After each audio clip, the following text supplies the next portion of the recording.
Highly esteemed colleagues, ladies and gentlemen, I am particularly honored to be able to present to this great conference a paper on artificial intelligence in innovative teaching and learning.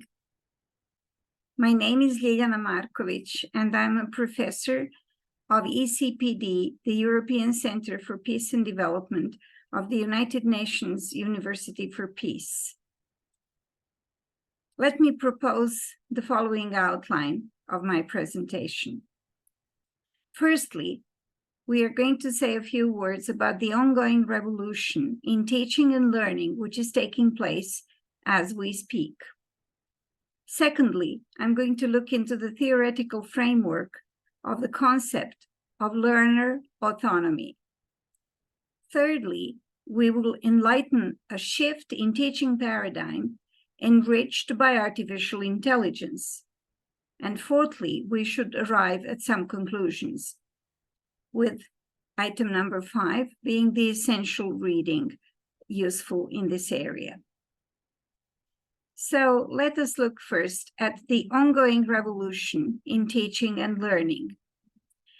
By that, we mean that the ongoing revolution is enabling, finally, the elite education to be available to the masses who need to be educated. Why is mass education with an elite quality to it so important to our world? Well, this is primarily because we need a large body of the workforce, highly educated and educated at a high quality level, so that they can be the tools of distributing the fruits of modernization throughout the national economy and throughout the society. Because without masses educated, there will not be sufficient workforce to conduct the modernization experience, and there will not be a congenial milieu for the modernization to take place. So what used to be elite education, and I will give you an example of it, is now, for the first time, thanks to artificial intelligence and other new technologies, available to educating on a mass scale in sufficient numbers for achieving this shift in the teaching, learning, and working paradigm that we need today. Here is an example of an elite education. Here you have 4 professors sitting in the front row, 4 largest authorities in Japanese studies in Europe, and this is the EAJS, the European Association of Japanese Studies, Doctoral Studies Workshop, conducted here in Belgrade in 2018. And here are the doctoral students from all over the world who came to be mentored by the 4 of us. So it is 4 professors to some 20 students. Well, that is an example of elite education in such small numbers, and with such small numbers per professor, you can achieve high quality impact, but you cannot do the same in a mass context. Therefore, our educational system prior to this revolution in the educational paradigm looked something like this. Here in the center of the panopticon, you had the professors, the teachers, who disseminated bits and pieces of knowledge to the students and learners who were on the periphery of the learning world.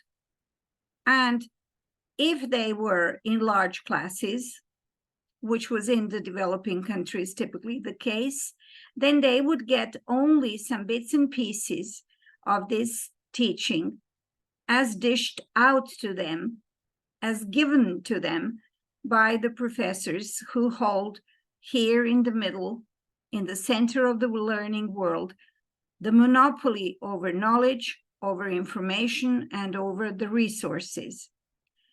What we have now is the exact upturn of this situation. Exactly opposite is now the revolutionary outcome of this new learning world.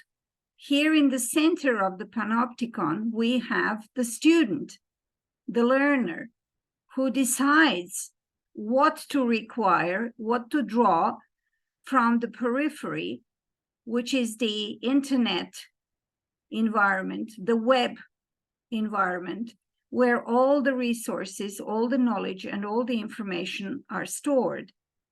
So the autonomous learner becomes autonomous because he or she actually decides what to learn, what she needs, what he needs for their career, for their plans, for their prospects, and they draw freely, thanks to artificial intelligence, very, very conveniently and quickly, all these pieces of knowledge that they may require for their learning plans.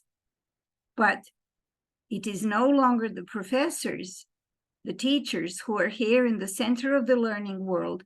It is now the students, the learners, who are the core of the learning universe.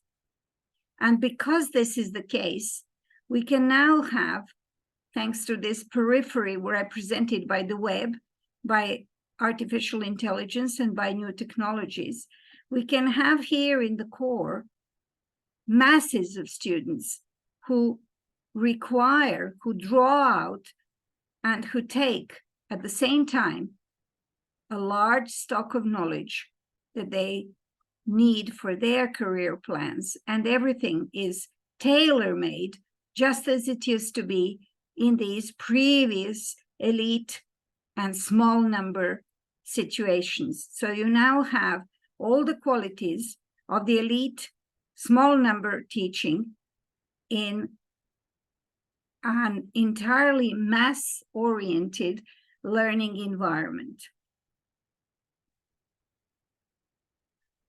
Panopticon and new technologies are connected by the possibility of realizing the aims of teaching in a new and completely hitherto unthought of world of learning and teaching. Well, with new technologies, we have been able to replace the core and the periphery. Digital technologies and artificial intelligence, through their fast and sure process and processing of information, could access open access repositories and could give the learners everything the learners might require. This signified the birth of the new pedagogy and didactics era. Through these carriers of information, like the Kindle, the tablets, the mobile phones, we could now access anywhere, practically everywhere, everything we might need to know in order to fill in the gaps in our interest, in our learning designs, and we could do even more so by taking the Metaverse University courses, which enable through virtual reality the students to access knowledge about virtual reality environments and to innovate the classroom experience, which becomes more impressionable, which lets the students directly experience the wide-ranging possibilities of virtual reality as a cutting-edge medium. And that only enhances the speed and the quality of the learning process.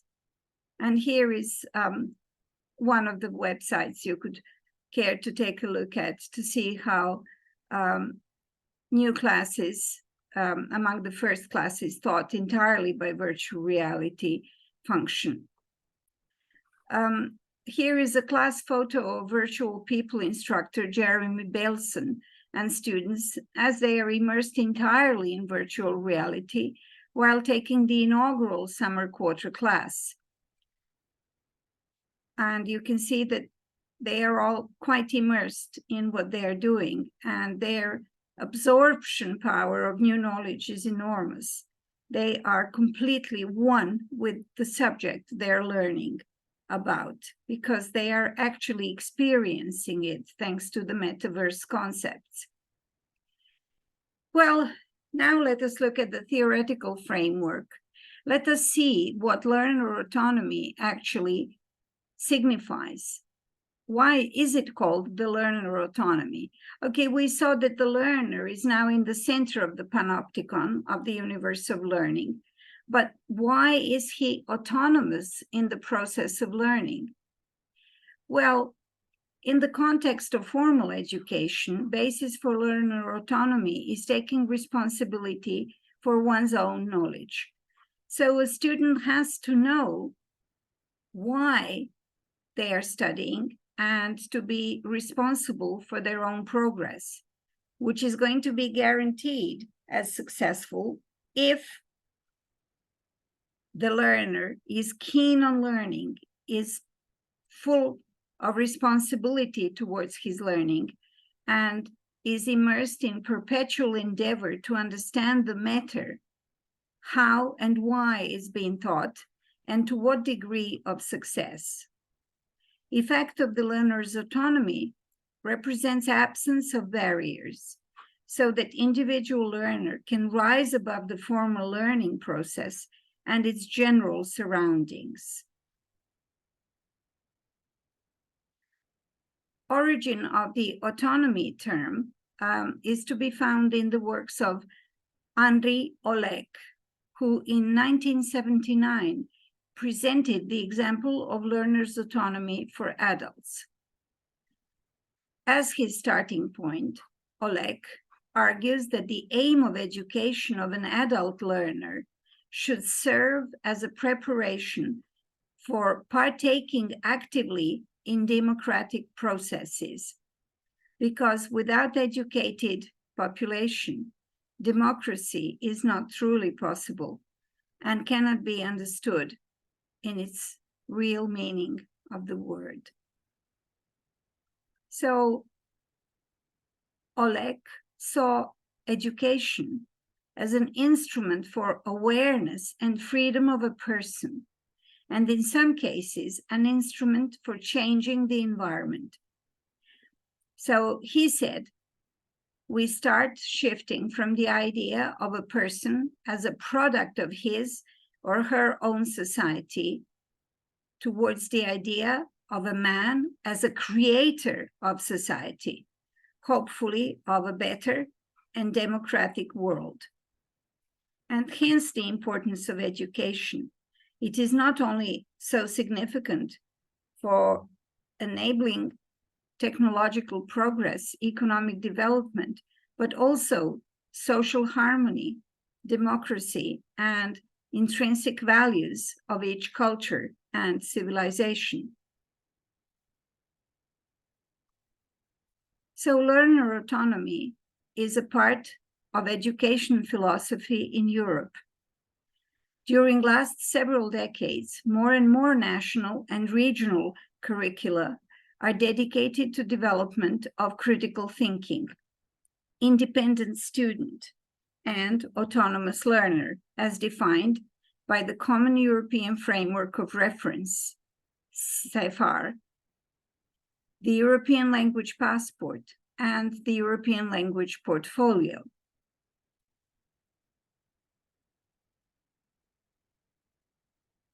Successful learners are, by definition, autonomous learners. In the context of formal education, the most successful learners are autonomous ones, as explained by Professor David Little. Accordingly, those are: 1, the ones who take responsibility for their own learning; 2, the ones who reflect upon what, why, and with what level of success they are studying, and 3, the ones whose studying is completely integrated with their personality. In other words, all successful learners and researchers fit into this informal definition of learner autonomy. Professor David Little was absolutely persuaded that all learning is actually happening within the autonomous learner paradigm, and the only learning that really happens is within our beings, because the process of cognition actually happens within the person of the learner.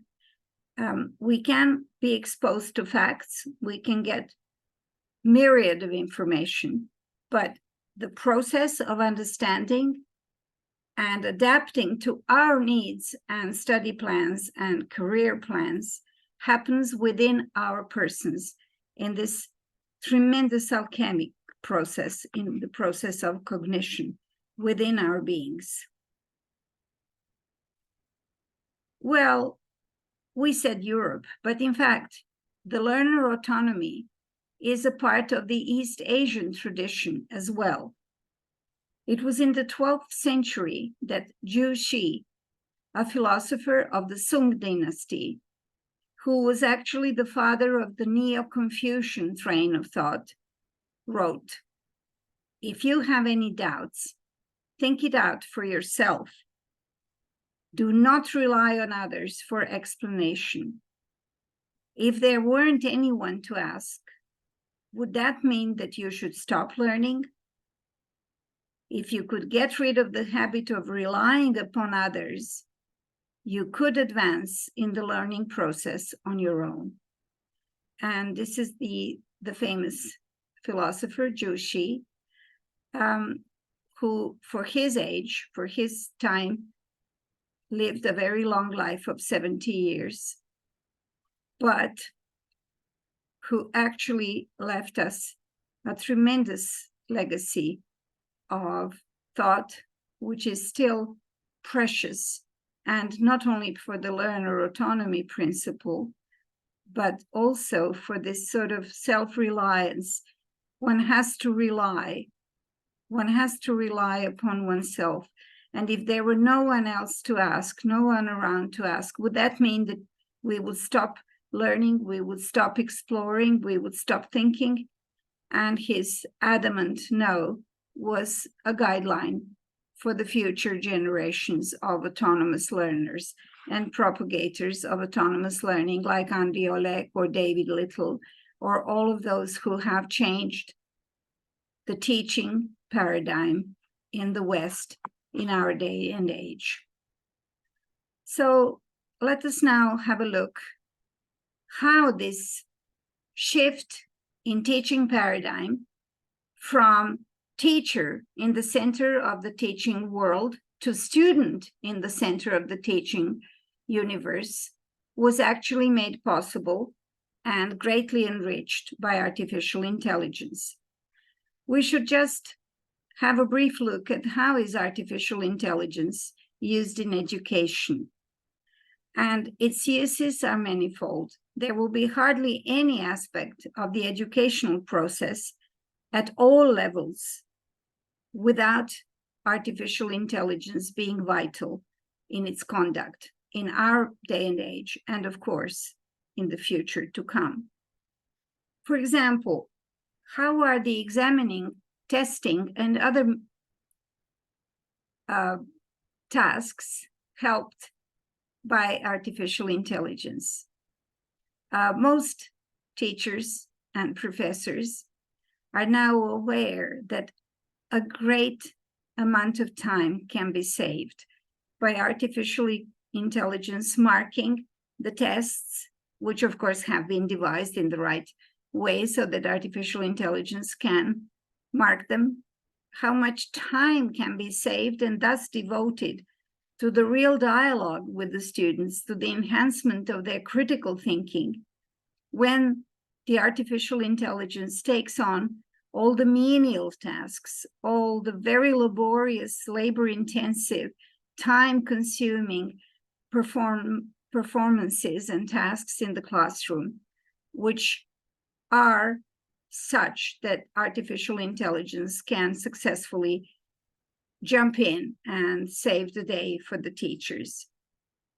How much more self-study will be available to the teachers when artificial intelligence can help them by taking on these time-consuming and not so terribly demanding procedures that are burdening everyday chores in the educational process. There are a lot of, so to speak, mechanical operations that can be done by artificial intelligence, or that can be checked for students by artificial intelligence, and they could reduce the burden of such tasks on the teachers as well as on the students. There are hardly any of the educational aspects of work that cannot be helped by the artificial intelligence. And this process is interconnected, and artificial intelligence is already occupying an important part of this time-saving programs that the teachers have thought of. And we are expecting to see much more of that in the future. If you have a look here at what can be done to facilitate the use of artificial intelligence in education, let us only mention the chat campus, the adaptive learning, the proctoring, the chatbot, and the personalized learning tasks, and tutoring by artificial intelligence, especially for those students who need extra attention. And we will come back to this slide. Let us just say in which aspects artificial intelligence could change the role of the teacher.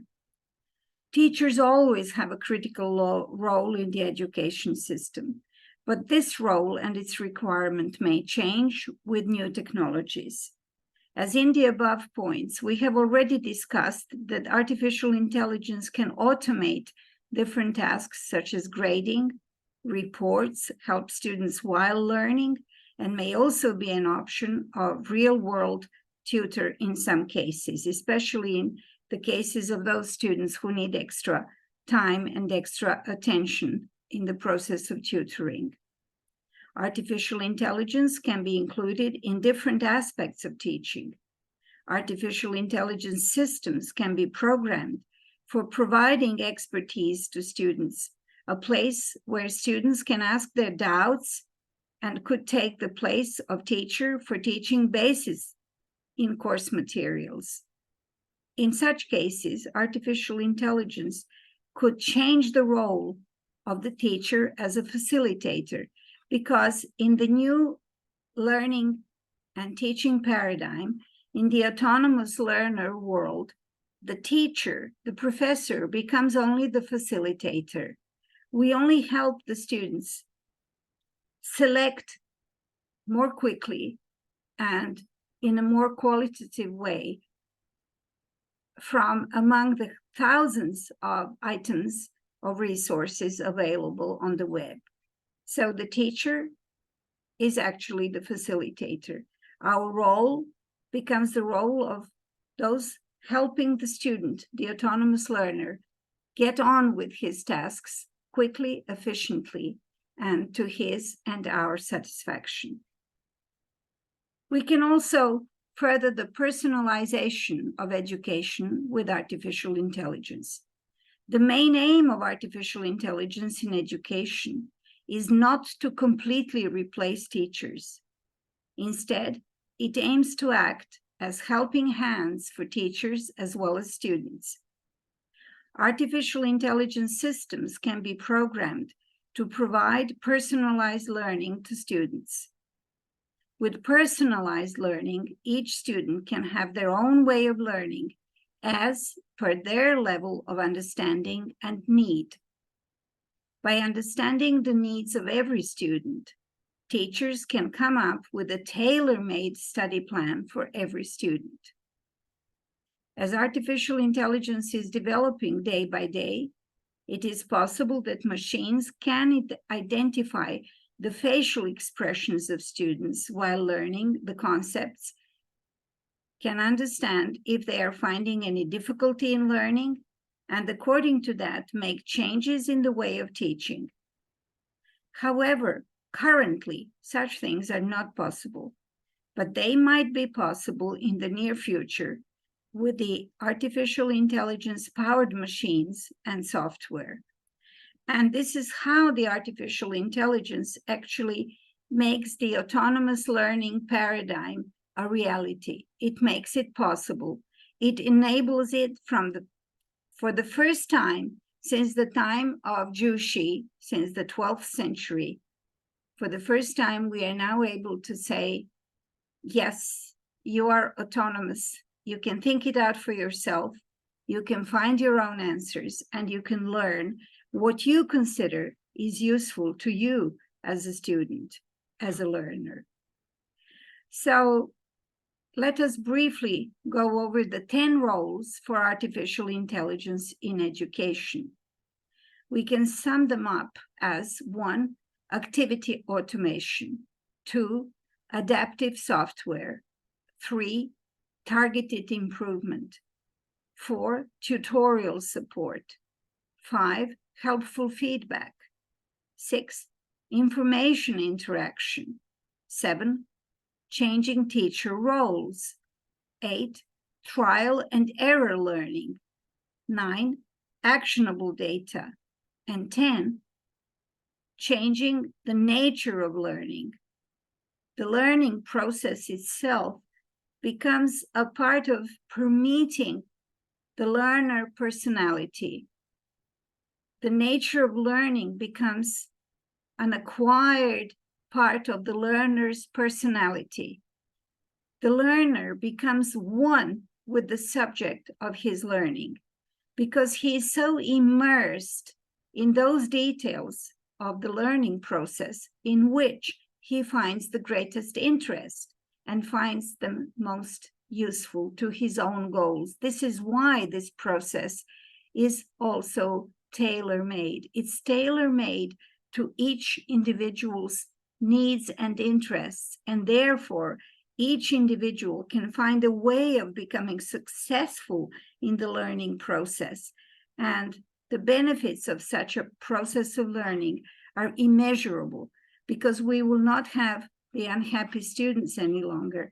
We will not have the sour faces, the people lost in the process of learning and without adequate cognition as to why they're doing what they're doing and to what aim and for whom they are studying. They will only study if they are studying for themselves, to fit their own plans and aims, and to grab, to catch the knowledge that they feel that they need for their career plans. Conducting a blended learning class becomes now a reality. So we can use, like we do at the European Center for Peace and Development of the University for Peace, established by the United Nations, the Moodle platform as an essential tool for putting this form of teaching and learning activity into practice. So we give face-to-face tuition together with the very rich Moodle platforms for each subject, for each module, for each group, and also for each individual according to their own interests. All the data is protected by access password. Students log in with unique credentials, username and password, and all activities,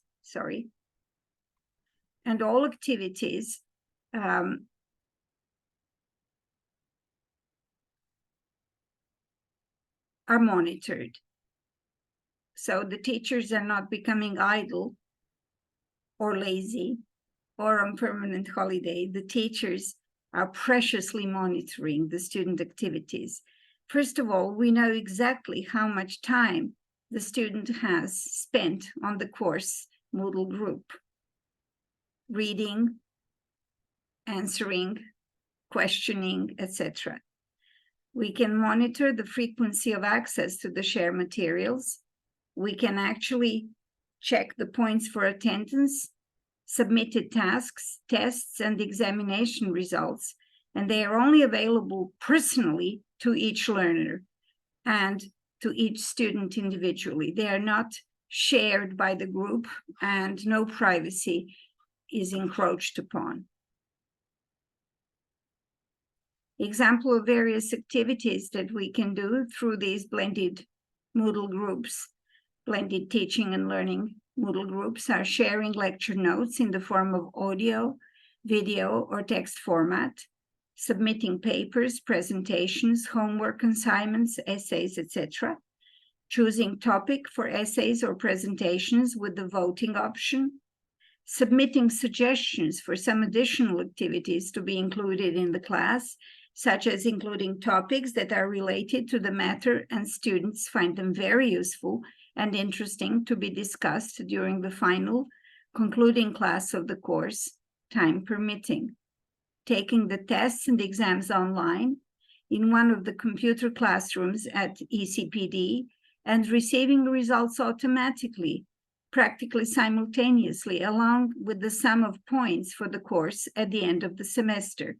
So this speed, this efficiency, this objectivity is really enhanced by the artificial intelligence and can be to the true benefit of each individual student as well as to the group as a whole. Here are some activities that are monitored on the Moodle groups. For example, submitting assignments, taking the test, exchanging the notes. These are all the things that are here done. For example, this is the submitting of presentations. These are the homeworks and asking for prolonged term of submitting homeworks, etc. So these are the recent activities. These are the forthcoming events, the navigation of the group. So each subject, each module, each group have their own Moodle platform where everything of their interest is permanently added to the group and their activities are monitored. And here is an example of choosing topics for essays where all the data are accessible to students. So they're in groups and they finish the assignment as a group activity. Typically 3 of them, but up to 5 is acceptable. Take part in doing one assignment and presenting its results. Horizontally, we have the listed topics, and vertically are the students listed in each groups. There are 3 in this one, 3 in this one, 2 in this one, and only 1 doing an example of a topic. Student names and their photographs and their choice of the topics are openly presented here, but the results and grading are not. They are sent individually to each student. Autonomous learning through textbooks is also very important because to round up this new paradigm, we have to have the autonomous learning textbooks as well. So I give here an example of a textbook of Japanese writing of the ideograms of the kanji. So this kanji textbook is exemplar of the way in which students can be encouraged to do autonomous work and to do their learning on their own in line with those kanji, with those script elements which are interesting for them. So the lesson primarily familiarizes students with the ideographs that will be dealt with. Following this, listed in order are a translation, other types of writing, the ideograph in calligraphic styles, on and kun readings, as well as the basic meanings of the ideographs. After that, the order of strokes in which the ideographs are written is given. The main part of the lesson comprises associative and visual representations of the meaning of the ideograph, which make the memorizing process much easier. This is most often an association that is directly related to the meaning of either the ideograph or the grapheme. And the goal of learning of a foreign language at the higher level means mastery of the language above the level B2, as prescribed by the Common European Framework of Reference. Students themselves become the center of their knowledge and organize their study praxis, while teaching, in the case of teaching of the Japanese language, serves only to assist students in keeping their course in the direction in which learning should be pursued. And here is an example from this textbook meant for autonomous learning.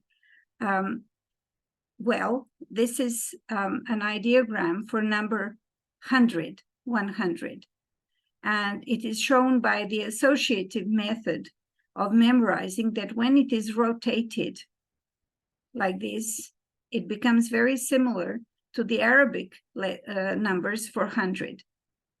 But there is one stroke more, this one, because that means without the top line, this ideogram would mean white.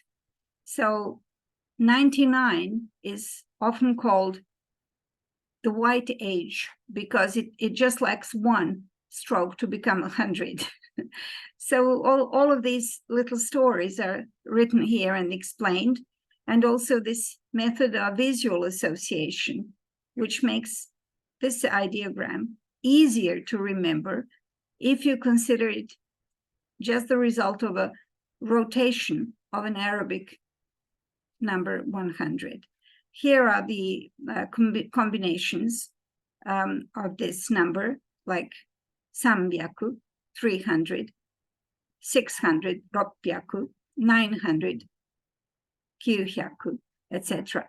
So this is all meant to make the remembering, the memorizing process much easier.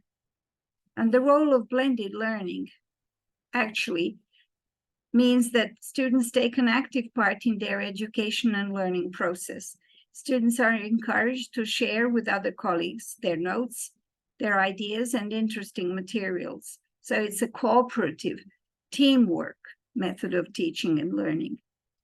The role of the teacher in this environment has shifted from traditional one to the role of a facilitator again, who is guiding students toward the path of a better self-awareness within the higher education process. We also see a very rich and potent role of artificial intelligence in the process of art creation. So there is a new field of digital art, and it is stretching the boundaries of creativity and disrupting how art is made. Artists build autonomous robots to collaborate with, to feed algorithms with data, and train machines to generate novel visual works. They work with computer programs that mimic the human mind to generate a never-ending stream of unique artworks. Artificial intelligence has emerged as a desirable collaborator in artistic creation.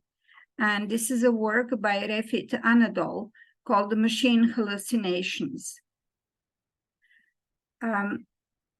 Again, however we share, however we extend our team cooperation, we are still individual creators in many, many aspects, and especially in art. So here we have Emergent Patterns image, a work by Harshift Agrawal, and I will have to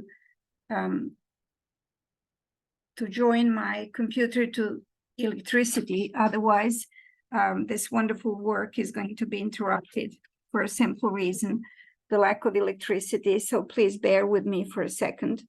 Let me just get to a cord, and let me be quicker than the power failure. Yes, I made it just in time.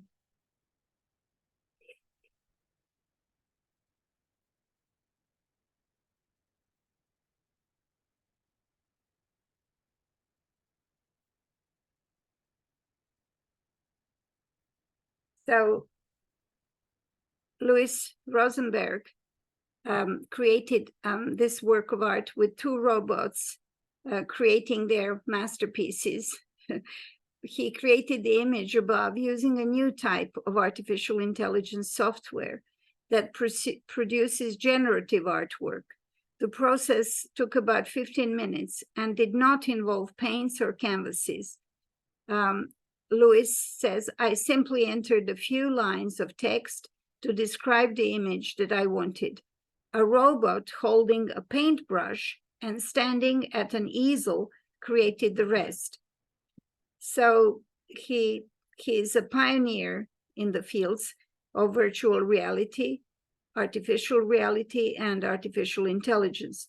His work began over 30 years ago in labs at Stanford University and NASA.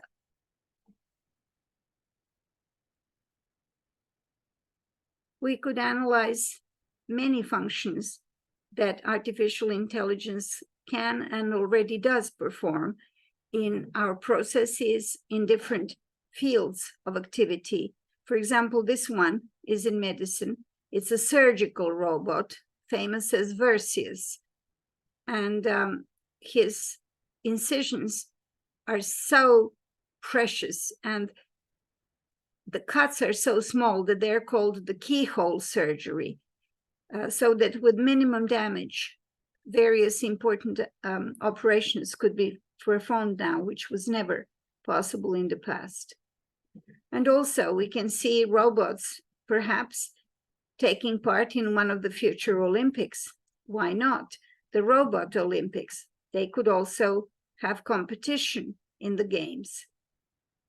And when we are thinking about the future, we are really more concerned about our own future in view of the possibilities and outreaches of artificial intelligence.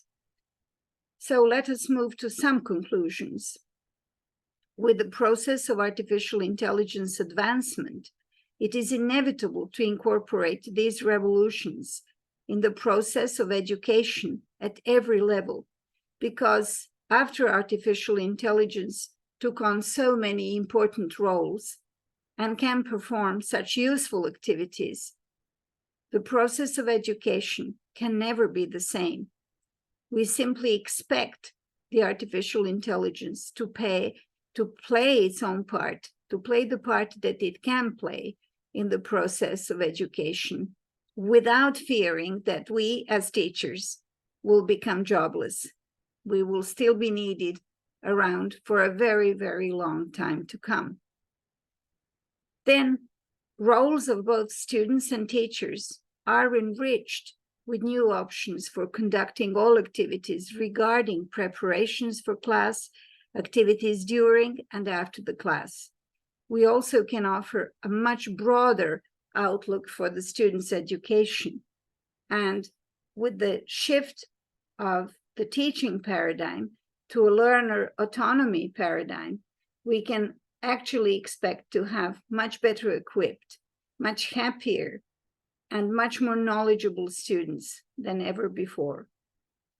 And the new technologies not only dictate new activities, but also new curricula and new textbooks that should be designed to support the autonomous nature of learning by actually the use of a very, very broad set of resources, reading materials, visual resources, and actual practices in the form of internships and other experience-building knowledge forms.